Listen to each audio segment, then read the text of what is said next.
So the timing of the nuclear hammer is sometime in mid-January if it's necessary.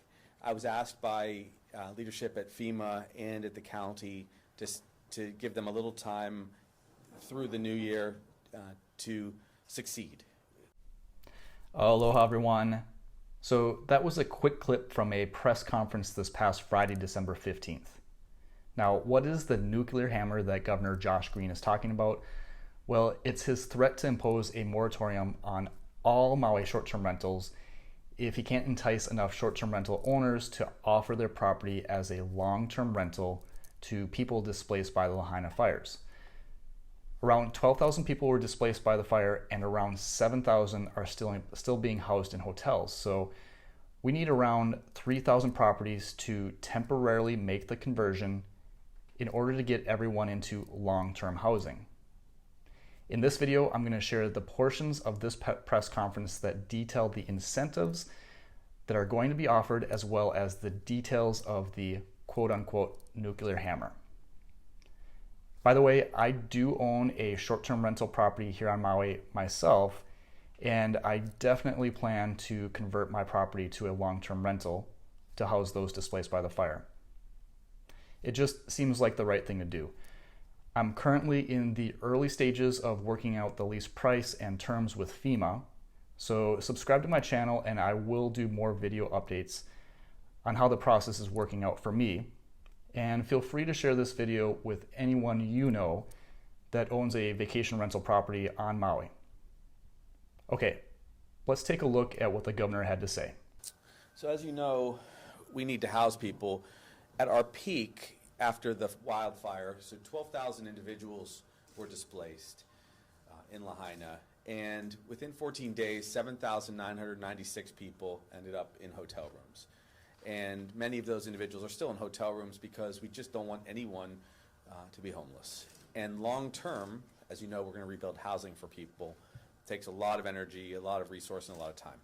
So when we peaked at 7,996 in hotels, we knew that gradually we'd have to get people to a place that was just better for them, better living circumstance. So what we need to do right now, the only housing that's truly available is short-term rentals. So phase one, as you can see from this slide, is to engage 3,000 short-term rentals, move them over into a long-term rental position, and help individuals be there for 2 years while we build Ohana units, like ADUs, while we build transitional housing, while we build actually permanent housing. So how do we do that? How do we get 3,000 short-term rentals to convert to long-term rentals? Well, it's not easy because many of them had bookings. Also, the amount of money that people pay for short-term rentals is extraordinary as opposed to what people actually get for regular rent. And this, if I may, is simply a problem. It's a problem that has to be fixed. But in the aftermath of a tragedy, it's not something you can just snap your fingers and fix. So a couple things are happening. One, today, there's the second reading on a bill over at the County Council on Maui. They have proposed, with the mayor behind it, they've proposed to give people tax relief, to give them property tax relief, so that for a period of time, I believe it starts at 18 months, they won't have to pay any property taxes. And that could help people to the tune of thousands of dollars per month be able to afford to convert over to long-term rentals. Also, and this is very important, we're going to be offering fair market value offers to the people that are right now renting out their properties as short-term rentals. This is with support of FEMA. This will be support of the state. Is it expensive? Yes, it is. Is it necessary? Well, in the short term, it is also necessary because leaving people in hotels, and as of yesterday, it was 6,297 people still in hotels. It's extremely expensive, and it's difficult to live that way for much longer. So we're making incremental moves to get people into better living situations so that we can ultimately restore normal life. So that's what that looks like. So phase two, after getting people into long-term rentals, is to then build thousands of ADUs, also to build transitional housing units, and I'm going to talk a little bit more about that. Now, the long term is to build housing developments. That has to be with the blessing of the county council, the people of Maui. We can do transitional housing, but There are always water concerns. That is an ongoing challenge. That's probably the largest challenge that we have to simply putting up housing. So I hope people understand that. I also want to talk a little bit more about short-term rentals. Let's go to the next slide. So currently on Maui, so people have perspective, there's 2,500 to 3,000 timeshares at any given time. Now people book them, they own them, and so on.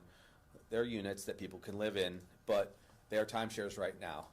There's also between 12,000 and 14,000 short-term rentals, depending on how you count it. So just with those numbers alone, that's before you consider illegal short-term rentals. You have between 14,500 and 17,000 homes that are only available in the short-term market. And is that possible for people to rent? No. Right now, the average amount of money that people get from short-term rentals is 352% of the base rent that people would pay. So let me break that out for people a little bit. If House A is renting to a local family for $5,000, it's a 3 or 4 bedroom house, they're paying $5,000, maybe they're sharing it with family, that's their rental. That's for a local family. House B is next door, but it's a short-term rental. They're getting on average 352% of this. So they're getting over $17,000 a month in revenues. And that's just not consistent with what we can do as a society. So the mayor's plan, tax breaks, so we move some people over. We put some money in, hopefully find a reasonable price point, which is what we're offering, and then get out of this mess over time. And it's going to be very necessary because the Lahaina population, as I shared, was somewhere between 12,000 and 12,900 people that were displaced. So in my opinion, we have to convert a lot of short-term rentals. So let's look at that. The next slide. I told you it's over a 2-year period. We intend to rent 3,000 units, and 2,000 of those units basically will go to the FEMA eligible individuals. These are people who were already renting, who were working, who are citizens, our local families. Then there's another 1,000 families that were COFA migrants, that might have been undocumented workers. They were members of the community, but they didn't qualify. It's that 1,000 individuals that the state and philanthropists will help pay for. And we'll break out these numbers for people, but that's the universe of the challenge. And until we convert 3,000 units or get them into the market, we're going to really struggle, and people will still be in hotels. So over the course of the next couple weeks, you'll see a lot of movement. On Monday, this past Monday, FEMA, Bob Fenton, who's been a great partner, sent out 13,000 letters to short-term rentals all across the county, telling people, we're here to basically offer you what you got paid in the previous year, and you're going to benefit presumably from this tax break. So there is no reason at all for people not to take this opportunity up, provided they want to be a helpful part of the solution. It will cost us resources that we have set aside in the budget, which will be going into deeper detail on Monday. It's necessary. It's necessary. So you'll see that. We'll see what happens over the course of this week. And also after January 1, we'll see exactly how many offers we have. We already are working with our Department of Human Services. We're working with CNHA. We're working with so many partners. Let's actually look at that next slide. The basic partnerships are County of Maui, of course. They're doing yeoman's work. State, Department of Human Services, I authorized essentially $40 million to both build and rent for those who are in that category of 1,000 people. And then FEMA, Hawaii Community Foundation, and their generosity, they've raised well over $100 million. Maui Economic Opportunity, Council for Native Hawaiian Advancement, and the People's Fund. I was on the phone just this morning texting back and forth with The Rock. They've raised tens of millions of dollars. It's incredible what people are doing. But even so, we still have to get some of these short-term rentals, and that is absolutely fundamental to any solution we're going to have if we want to give people a dignified space to live in for these next 2 years as we build housing. So one more slide there, I believe, a shared arrangement, the logistics of this. There you can see it. We need 2,000 units, which FEMA pays 100% for. They have multiple mechanisms to do that. We come up with 1,000 units. We all pay fair market value to the best of our ability, and that's fair market value of what people got the previous year. We're being very generous, and I understand this could cause a ripple effect that people are worried about in their regular rentals. But this is an emergency. We are going to continue our prohibition on evictions, and the Attorney General is going to be very serious about that. So people should not get the idea for 1 second that they can evict some nice family that's been paying $3,500 rent and then suddenly enter this program. That's not how this is going to work. It won't be easy, but people have to be thoughtful and kind. The transition gradually has to be away from short-term rentals to a large degree. And then, of course, I mentioned the cost share and philanthropy. Had very, very good discussions with Hawaii Community Foundation, and they, of course, are generous to an extreme. They will support this program. Finally, the cost. The cost is going to be dependent on our total home engagements, how many homes we get. And I will say this, as we build houses, as we build ohanas, we'll be able to let people move into their permanent housing. And that's very important because over time, that's the right thing to do. Even sharing the cost on short-term rentals, even though it's a lot less expensive than hotels, it's still costly, and we're mindful of that. It's better that we solve this housing crisis and actually build homes. In the coming years, of course, we're going to have a lot of support from HUD. That's going to be a consideration all the way. Now here's the consideration for the owners. The next slide. Fair market value, like I said, was up to 352% compared to previous years. And I'm hopeful people will come in and offer their properties for significantly less. It's important. This is very important. With the waiver of property taxes, they should be able to be generous. But I do want to be blunt here.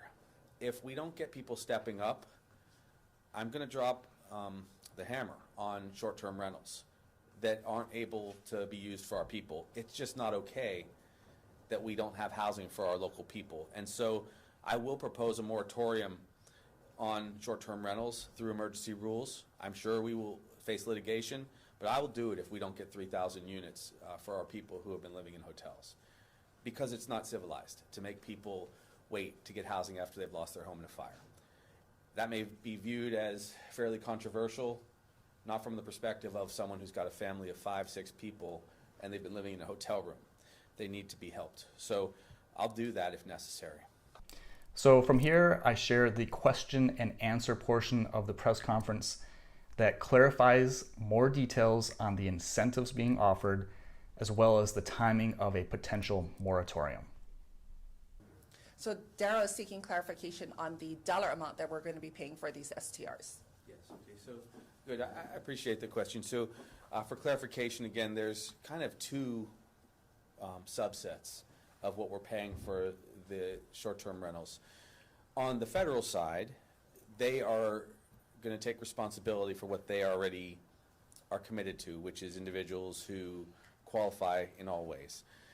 Citizens, they've been working here, they lived in the area. That's very important because some people were getting benefits and we found later that they had a second house or that they didn't actually live in Lahaina. So that's getting sorted. So our universe of families is a little smaller than original. So there's that program that they're doing, and I'll break out these numbers, and then there's the program that DHS is doing. In order to try to simplify and get the ball rolling, we went for average amounts that people were getting for a efficiency or a 1-bedroom, a 2-bedroom, a 3-bedroom, and a 4-bedroom.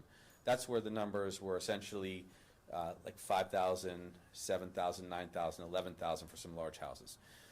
It turns out, and I did think to print this report, so it turns out that the average, the median on the state side, the Department of Human Services side, for units was, here's the magic number, I believe, it was $6,341 per month.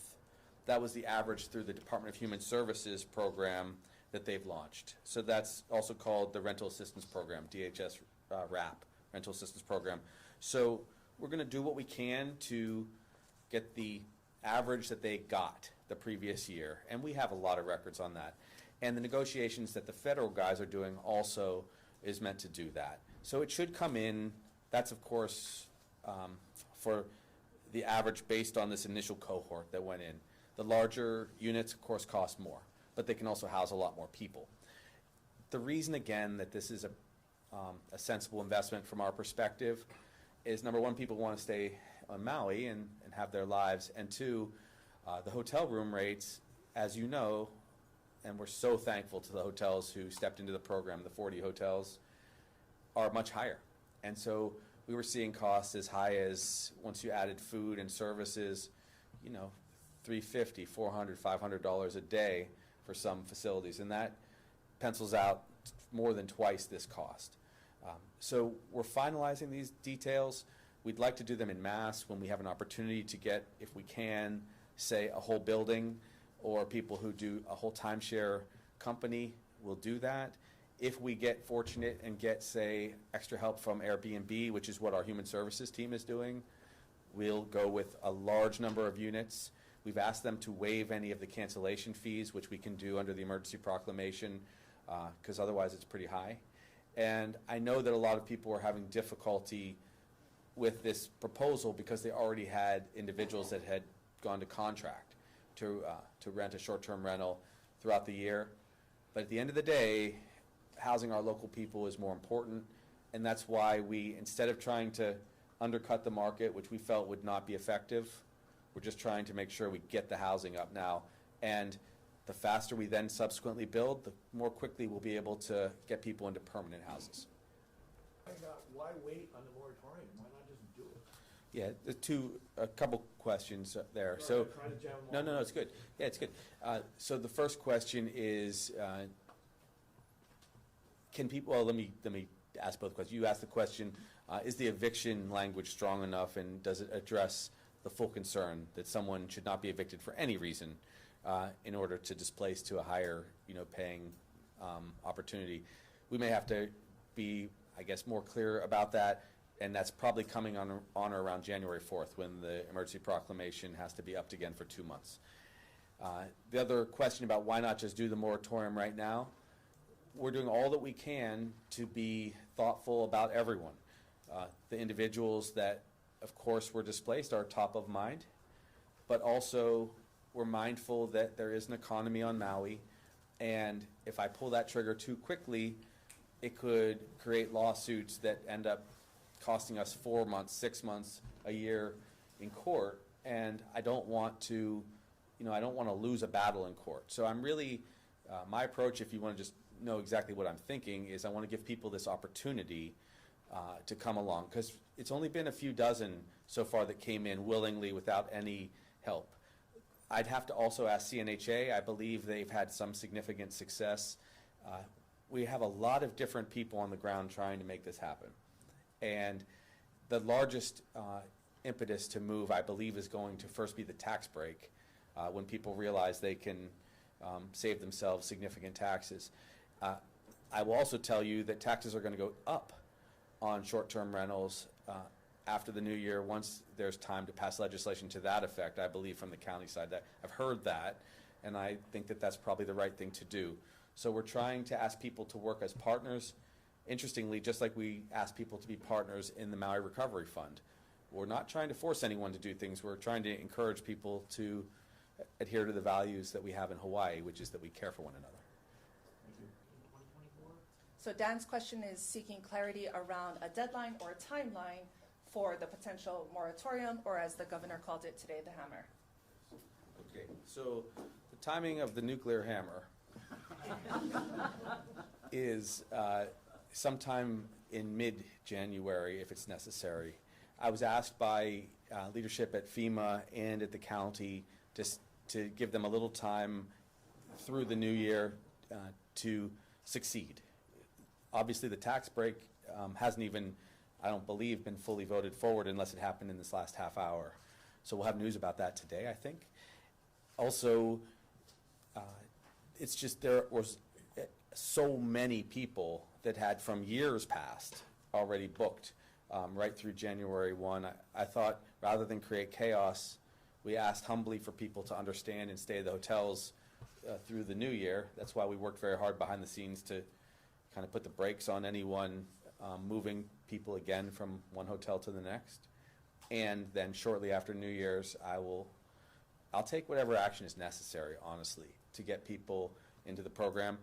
I believe in people, and I believe in the generosity of most who have seen what's gone on in Lahaina and across the islands will offer their units. We do have a lot of units offered in other islands, but we really want to focus on Maui. In fact, even on West Maui, because mostly it's teachers and people with kids, that are going to the schools. We're building a new school, as you know.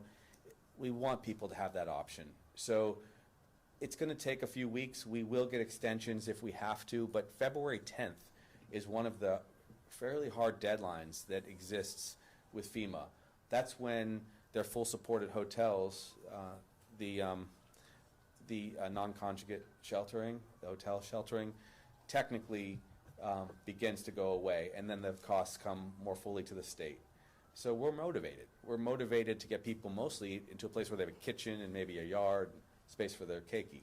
But we're also motivated by the long term, because I want our dollars to be going towards permanent housing rather than recovery housing where we can.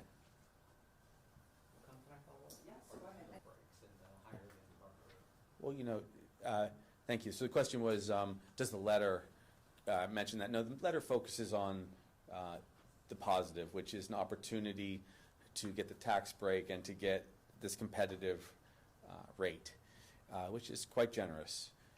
But I think one of the purposes of having these press conferences, and to say it a few times, is that people need to know what's coming. And I don't want it to catch anyone by surprise. I don't even want to put too much of an onus. It's not a moral question on short-term rentals. It's simply a question of inventory. All across the state, we have a shortage of housing. All across the state, we have thousands and thousands of short-term rentals, and we can only build so fast.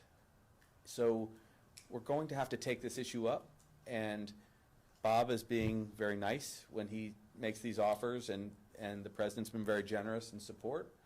But it's my job to kind of take the hard position if our people aren't being cared for. And so that's what's coming. And it's going to come swiftly in the new year if need be, because in talking to families, there's a lot of extreme stress. Some of the mental health challenges are a result of crowding in hotel rooms, and you can see it on their faces and you can hear it in their voices. So January is the month to get a lot of units for people, and I'm willing to go down any road that makes itself available. I even be willing, if I have the blessing of the legislature, to make acquisitions if they were fiscally sensible. But there's not a lot to acquire. It's not easy to do that. So I think that this transition from short-term rentals to long-term rentals, followed up by building Ohana units, which you're seeing a lot of those programs recommended, makes the most sense. We also want FEMA, in addition to our building, we want FEMA to build, and Senator Schatz and I have spent significant amounts of time talking about that. So we'd like FEMA to also do what they can to build transitional housing, because I think that the full rebuild is going to take well more than 2 years. It's probably going to take 5 to 10 years once you talk about all of the different families. And we can get into that, I guess, subsequent interviews and press conferences. For the next 60 days, our focus is on getting short-term rentals to people in the form of 1 and 2 year leases. Okay, so the question is around if the moratorium comes to, will the owners still receive the benefits currently? And also, do you personally expect to reach that 3,000 number? And does he expect to reach that 3,000 number? So let's see, how do I say this? So yes, the moratorium would be very brief if possible. As soon as we reached 3,000 units, I would lift the moratorium, because I don't want to have any unnecessary fights. I'm sure I'll have plenty of necessary fights with Chat over the course of the next 2 months. But the unnecessary fights are fights over resources when we have it there. So people would still be able to jump into the program.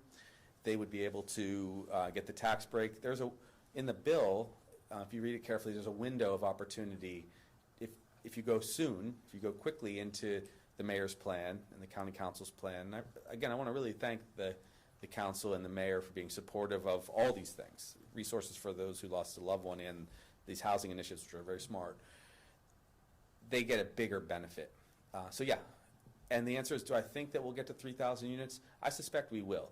The number I showed you on that slide, that 17,000 number, is actually a pretty significant underestimation of the number of units that actually exist on Maui. It's closer to 25,000 units that are somehow tied up in short-term rental businesses. So we really only need to get about 10% maybe 12% of all the available short-term units on Maui. But that tells you something. Just 10% and we can help the people of Maui that were displaced. If we can gradually, with a longer runway, find ways through benefits and tax breaks and incentives to get people to move over to long-term rentals, we won't have the housing crisis that we currently have on Maui. That is now a significant part of our thinking every day. And I welcome input from the short-term rental community and, of course, the legislature. I assume they'll lead the way on this. We have to make this change. If we don't, we're going to continue to be a state that is unable to house our local people. And then a quick follow-up. At the end of those 2 years that they're staying, how many permanent homes do you expect to be built? Great question. So my goal, my internal goal is 1,000 built by the state and the county at least, and 1,000 transitional houses or units, if possible, from the feds. And then, of course, there's the constant movement to build housing just in general. For example, I would recommend that you look at Kali Watson, our DHHL chair's plans. I believe his number was well over 1,000 units that they have planned in the next 2 years, expansion on Maui. Keep in mind, though, those, of course, are for the Hawaiian community. But also, we may very well, because it's already allowed, to build a lot of ADUs, or the Ohana units on people's properties. And that will help, because if you look at the profile of individuals that were renting in Lahaina, there were some large families, and then there were just a lot of people that were single individuals or couples, young people that were renting on a side property, renting amazingly out of a garage unit, renting in a house that really shouldn't have accommodated so many people. And that will really be helped by having ADUs. Okay. And is seeking clarity around the new deadline for transitional housing from hotels to longer term. Well, thank you for that. Our goal is to extend as long as necessary to get people into long-term housing. It really becomes a matter of who's paying for it. And we can't let people become homeless. So there are lots of options that we have. Each one is a different circumstance for people. There are the hotels there. There are also the 1,400 units that we have statewide through HHFTC, but 800 of them are on different islands, and I think it's only fair to have people who want to stay on Maui, and that's most people, do that. And then there's all these other programs. So we do have lots of options for people, but it's really January. It's the month of January where we don't expect to have mass evictions of any kind from our program that's currently in place. We really don't want anyone to have to move, if at all possible, again. We'd like people to stay through the month of January until they can move into the now long-term rentals. There is a lot of action going on right now because of the piece of legislation and because of the obvious action I'll have to take in the new year. So I think this is going to be the right month to do it. People asked also, why didn't we do it in, say, November? It's very hard to move one entire industry off of their model and their policy position that quickly. It's difficult. My hope has been that people would voluntarily do it, and I think what you're going to see, the holiday market, it spikes and peaks, as you know, and we're sharing hotels between survivors and visitors in the first week of January. And then it gets quite quiet, so there's a lot less pressure in the month of January. The pressure is now on us to care for people, as it always has been. We also did something for the homeless community. I'd be remiss if I didn't mention we immediately got shelter for about 160 individuals that were homeless. So we're trying to take care of everybody, but it's a big lift when you're dealing with this many people. Sorry, just to clarify, Yeah. so if you want 3,000 conversions to long-term housing, so we have more than 6,000 families in hotels, so the other half of those go to there. No, we have about 3,000 family units right now that are in hotels still. So we peaked at 8,000 people. The average family size was like 2.08 people per family unit that were displaced. So there's lots of families of 3 and 4. There are also lots of individuals. We look at family units because that's what we'll need to get into the inventory for us. So we are now, I think I shared the number, it was 6,297 people, which is more or less 3,000 families that need to be housed. Thank you. Sure. We're gonna do final 2 questions, so I'm gonna go Audrey and then I'll end here. Governor, have you met any people who own the short-term rentals or talked to them, and what are they, what do they want? So the question is around, has the governor met with short-term rental owners, and then what is it that they have expressed they want? I have, and some of our surrogates have met a lot with them, like CNHA, who are working with us, and DHS, Department of Human Services. Some people are very willing to rent their units, and they were just trying to get to the new year when the bookings that they've had up for a long time were no longer a challenge. They didn't know if there was going to be a clear way for them to break their contracts and not pay a $5,000 fine. So we've been working through that, so there's a lot of details. So I would say most people understand that we have to help those in Maui, and they've been appreciative of the fact that we're going to try to keep people whole, at least for this 2-year period. It's an opportunity for people to not worry about vacancies. They would be paid, monthly and be paid completely. I have had, and I just say this as a cautionary tale, I have had some people reach out and make many suggestions that they didn't want to rent to local people. And that made me very angry.